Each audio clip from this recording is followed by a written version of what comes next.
Go ahead and close your eyes if you can. Smoothing out your forehead.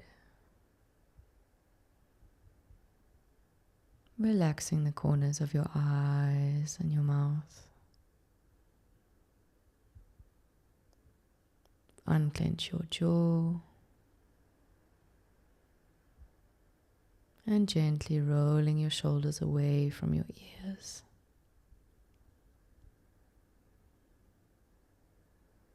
We're going to go ahead and inhale together, taking a nice deep inhale through your nose. And exhale out the mouth, letting go. Another deep breath in through the nose. Really filling up your diaphragm and your lungs, taking more in than you think you can. And exhale out the mouth.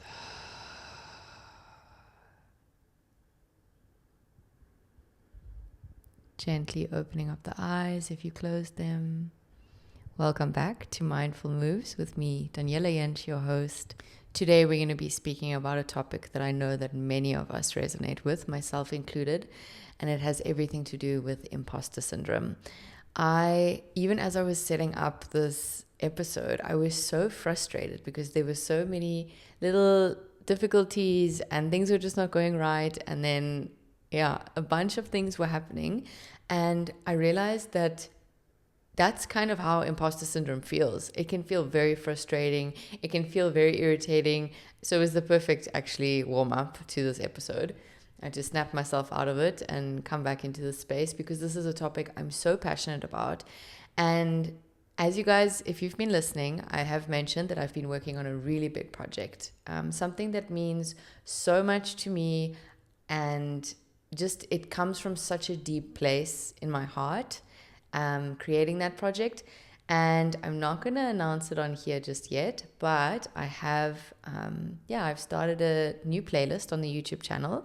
So if you want to hear the announcement, you can go ahead and watch it there. It will be a quick, short and sweet video announcement.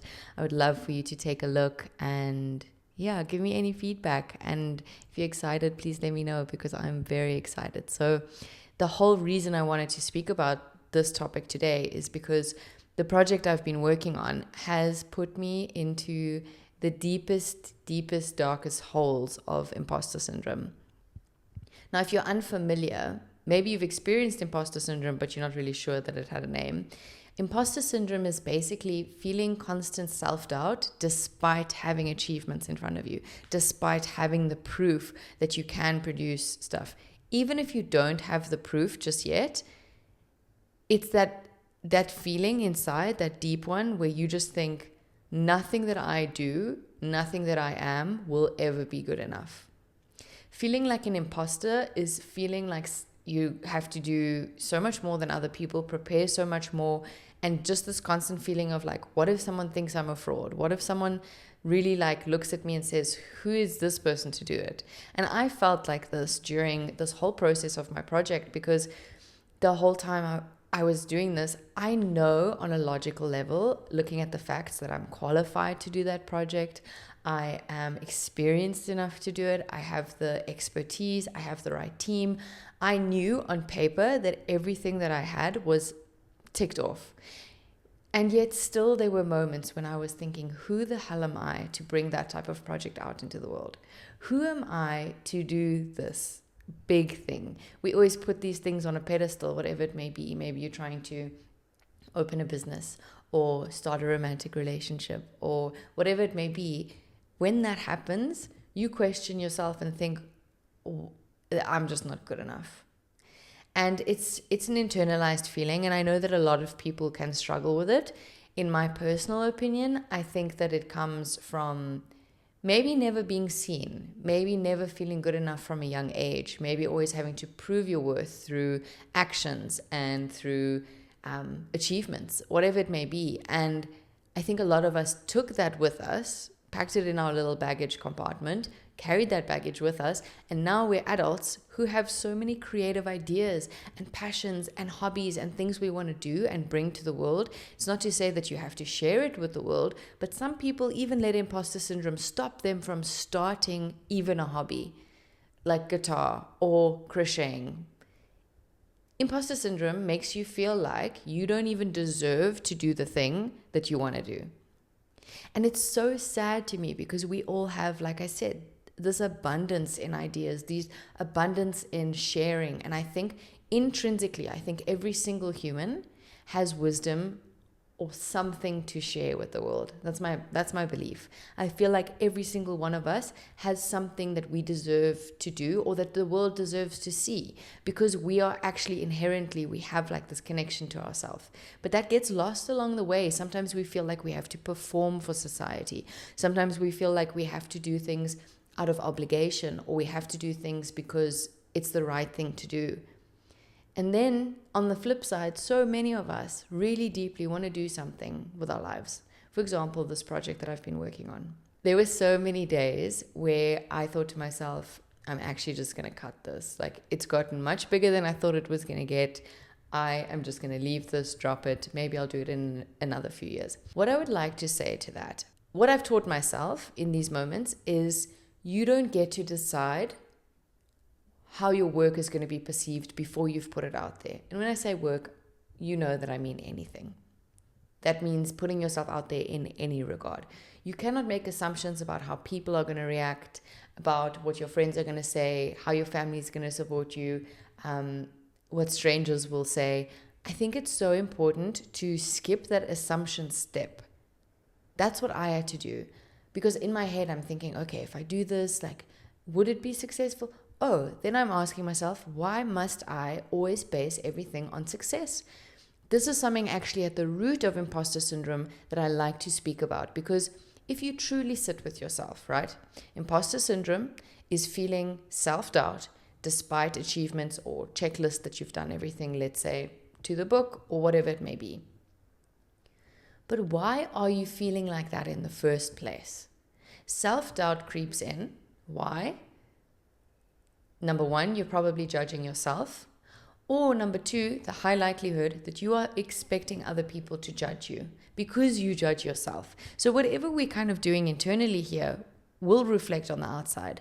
So if you are judging yourself and saying, I'm not good enough, this isn't good enough, I'm never going to be good enough, then you put that out into the world and you just expect that that's going to come back. But we are no longer allowed to be the judges of that, because I think that all of our opinions are biased. We look at ourselves and we automatically attach all of the negative values that we've ever known about ourselves, or every mistake we've possibly done, or everything we've ever failed at, we associate to a moment where we're trying to succeed. And so we're not allowed to say it anymore. What's going to happen? What's the outcome going to be? We need to be the people to say, I have a passion, I have a drive, I have a desire, I have a dream, whatever you're looking at. I deserve at the very least to try. And that is one thing on its own. Number two, really important, really, really important. When you're doing anything in this life, it is important to remember, I know that we've been taught that everything on the outside is measured by success and achievements.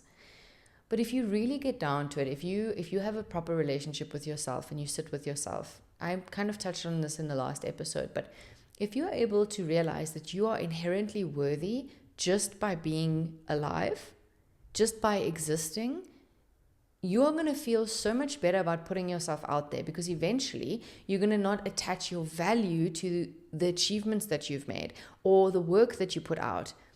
I know, for example, with my project, I obviously put in so much effort, so much love, so much passion, so much energy into that coming. It felt like I was, just fully developing one of the most important things in my life. But I know in my heart that no matter the outcome, and I can say this now after really sitting with it for a long time, I know in my heart, no matter what happens, I am so deeply proud of myself. I am so proud of myself for putting myself out there. But most importantly, I'm so proud of myself for having fun, for sitting and with a project that lights me up like anything else. I'm so proud of myself for playing more and stop associating what's going to happen after I've released this project, because that's all good and well. And I know that a lot of us are maybe business orientated, or we want to put ourselves out in the world and attract abundance. Whatever your desire is, it all works together. It's not to say that what happens after you do something isn't important. It's to say that your intention matters so much more. The intention that you're doing, the intention you're setting out, if you're able to sit with yourself, you're able to say, okay, I'm worthy, full stop. I don't need to worry about the responses. I don't need to worry about how I'm perceived, because I'm going to have fun with it. I'm going to learn with it. I'm going to take the feedback that I need to take, and I'm going to keep growing from here. Because every time you put yourself out there, every single time, you get an opportunity for growth. You get an opportunity to learn and to reflect. And that is such a huge part, if not the biggest part of life, is to have this constant cycle of being able to learn and grow together. And I think that it's a beautiful thing, but it's difficult to learn and grow if you're not going to leave your comfort zone and you're not going to take that step out into the world and do something. So with imposter syndrome, I think it's important to remember you don't need to fix anything. I just want to make sure people understand that it's very normal to feel it. So often we look at people and we put them on a pedestal, the people around us, especially with social media comparison. It is so important that you stop comparing yourself to other people. But number two, really important, understand that every single person that you are putting on a pedestal has felt imposter syndrome in their life. I can tell you that with deep assurance. Everybody doubts themselves to a certain degree. All of us feel like an imposter. When I started this podcast, I also thought to myself, who am I to be doing this? But then I thought about the intention. Then I thought about the happiness and the joy that it brings me. Then I thought about, I'm going to try this because I feel passionate about these topics, and I feel like we need to start speaking more and sharing more as humans. We've lost this art of community and personal touch. And so yes, I still to this very day have imposter syndrome. It doesn't just go away, but you learn to look at it, face it, instead of like looking away from it and just being like whatever and just procrastinating, because that in turn, when you are in your imposter syndrome feelings, you procrastinate or you self-sabotage, you avoid things at all costs to just not look at that in the eye. If you're able to look at your imposter syndrome head on and say, I see you, I see that this part of myself is deeply scared, so fearful of what people will think or how I will be perceived. But it's so important for you to step in and say, you know what? It doesn't matter. Whatever happens, I got you. You're safe. You're fine. This is going to be an experiment. I'm going to put myself out there. Life is so short. It is so short. And I don't care how cliche that sounds. I could probably say it to you in every episode because it's so true. It's fleeting. You should be feeling all the ranges of emotions, from heartbreak even. It's important to experience that, and to experience love, and to experience joy and excitement before you launch a project like I'm feeling right now. The feelings of feeling not good enough and self-doubt can be worked on, but you're not a project yourself. You don't have to be perfect until you start sharing whatever you want to do in the world with the world. It's not to say that every single person needs to go do some grand big thing for the world, because when I'm speaking about this, I think a lot of people think, okay, I need to start something big. It doesn't have to be that. It could be that you love baking so much and you've been wanting to bake chocolate chip cookies for your neighbors for so long, but you're so scared of their reaction. What if they don't like them? What if they don't smile at me when I give it to them? An example, I go for a walk every morning, and every single time I greet every single person with a smile, because that's who I am and that's the energy that I put out. I don't stop smiling at strangers and greeting them just because one or two of them just look at me blankly and don't say hello. That would be super discouraging if I took it super personal. If I decided, well, that means I should give up. In order to try anything, like I said, it doesn't have to be this big grand gesture. It could be something like cute, like being a great neighbor, or being an amazing aunt, or putting yourself out there, becoming fit, whatever it is. You need to start giving your all to everything that you do. You need to be giving your best effort to everything that you do, and you need to stop judging the part of yourself that's scared to do it. You need to look at that part of yourself and say, it's okay. We're going to just try. It might not be easy. Practice rejection therapy. Practice getting feedback. Practice tapping into your body on how that feels. But most importantly, and I know it's no easy task to just go off and learn that you're worthy and that you're deserving, but understand that nothing in this lifetime, no project, no outside validation, none of that is going to make you feel good about yourself. It might be this momentary little blip where you feel, okay, wow, I bought the car that I always wanted to buy, for example. But that passes and eventually you're chasing the next thing. So what we're aiming to do is curate a life of creativity, create a life of showing up for yourself and believing in yourself. And even if in the beginning you don't, you just keep practicing. Like anything in life, repetition is key. You just need to keep trying. You need to keep building on that muscle. Imagine you're going to the gym, but it's the mental gym, and you're training your brain to start thinking in a different way. It starts with being aware. Notice your thoughts. Notice when you're being super hard on yourself or super mean to yourself when you're trying something new. And tell yourself, no, I'm not going to feel like that anymore. You get to tell yourself, and this is what I love about the brain, you can rewire your thoughts. It just takes awareness and repetition. So in the beginning, yes, you do feel stupid. You do feel stupid, but eventually you don't feel stupid. You just get used to it and you realize that it's so simple. It's actually so much more simple than we put it out to be. So many of us think that the shortcut is the best way to do it. But actually taking the normal, longer route is the shortcut.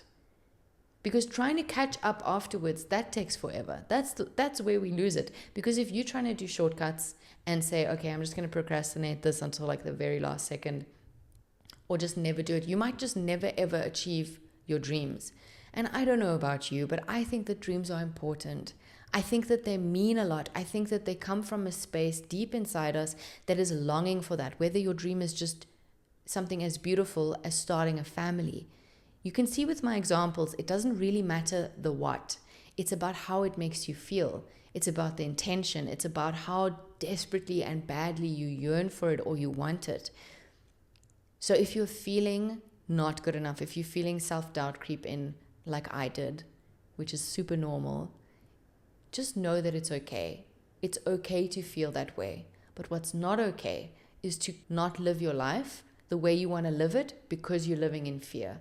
That's not okay, because you deserve better. And I know that some of us have been taught that we don't deserve anything, but you get to rewrite that story. You can show up for yourself. I know that people are from all different ranges of families, caretakers, experiences, backgrounds, and you could not control that. None of that was in your control. Whatever happened to you, if it's trauma related, none of what made you was in your control, but you do have the control to be there for yourself and to show up for yourself. You're the only person who's going to do that. You might even find the best relationship partner in the world. They could be the best boyfriend or girlfriend ever, but they will still not meet you at that very level of self-acceptance. They can't even give that to you.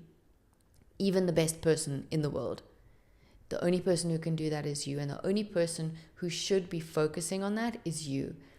I think that a very big reminder of this is self-love, and it goes so deeply into everything that we do. I'm talking about imposter syndrome, but if you think about it, would someone who had deep self-love for themselves feel like an imposter in work or whatever that they're doing? Would they feel like an imposter in that? No, because they love themselves enough to understand that they are worthy of new experiences despite the outcome. And so self-love ties in so deeply into this. And so often when we hear the word love, we think of romantic relationships and we think about, finding the one. And while that is a beautiful journey, I think that there's this big gap in the market for us to recognize that there is love all around us. But it starts in here. You need to be the love. When you're in a relationship with someone and you love them and you think that they are amazing, that is a large part of it is that you are a loving being. That's why you're receiving a loving being. So if that's the case, that means that love starts inside, and it's an inside job. And I know that people say this and do these motivational quotes about it, but I swear to God, it is true. If you are able to nurture yourself, bring yourself back to this moment and say, wow, that feels so scary. I don't know if I can do it. And just being there for yourself, just taking a moment instead of distracting yourself or self-sabotaging yourself or whatever it may be. Sit with it for a moment. Sit with that feeling. Acknowledge it. Don't judge it. Stop trying to change yourself. Stop trying to be perfect before you do things. The people in the world who are successful and are doing, and when I say success, I don't mean financially only. I mean the people who are living a life of peace, of knowing that they have done everything that they want to do in their life. Those are for me, success is having a peaceful life. It's having clear boundaries with people. It's having beautiful relationships, friendships. It's having meaning to the work that you're producing in the world. It's about feeling safe in your body, in your home. There's so much more to success than I think we are conditioned to think. And so when we see this, we often think, I can't achieve this. I won't be able to achieve that. And that's where you need to start. Where did that belief come from? Why do you think that? And then you start nurturing that. And in the whole grand scheme of things, imposter syndrome is a great thing. And that might not sound correct after everything that I've just said. But imposter syndrome is beautiful because it begins to ask you, hey, you're about to do something big, or you're about to do something important to you. Why are you being so mean to yourself? Why do you think that about yourself? Do you really see yourself as that small? And these questions are beautiful questions. So in the grand scheme of things, this imposter syndrome coming up is a gift, because then you get to explore and you get to think about and sit with these feelings, acknowledge them, and eventually release them. So yes, I am terrified to launch this project, but I've gotten to the point now where I feel safe enough to share my truth and be authentically myself, because that feeling is the most beautiful feeling you can possibly imagine. You feeling so connected to yourself, you feeling so connected to your purpose, to your meaning, to what you want to produce in the world, the type of person I want to be. That means so much. Being authentically me has just completely changed my life. I'm able to know that I can be scared, but I can still do things. And that barrier just leaves. The attachment to that fear and that self-doubt has decreased a lot. I might feel scared, but I also know with the same percentage that everything will be okay, and that I will be safe, and that I will be okay, and the world will not end if nobody likes my little project. That's where you want to build to. I'm still working on it. It's a constant, lifelong thing. You don't really get to a point in life where you've ticked every single box of self-development and growth, but you can make life a lot easier for yourself. And you can, instead of just thinking about how easy it could be, think about how beautiful it could be if you could just tap into everything that you love without deep fear taking over.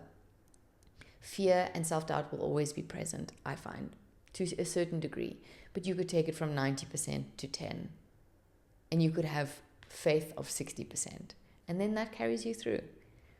So yes, it's normal to feel imposter syndrome, and I think it's important that we just stop demonizing it, look at it for what it is, and understand that way more people around us are experiencing it than we think, even the people we've placed on a pedestal.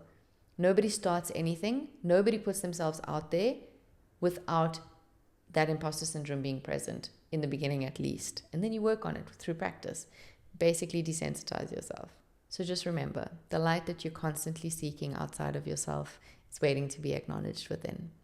I hope you have a beautiful day. Thank you so much for your support. I hope you guys check out the other playlist and dive into the project that I've created, and really appreciate all the support. And I'm sending you all a big, big hug. See you next week.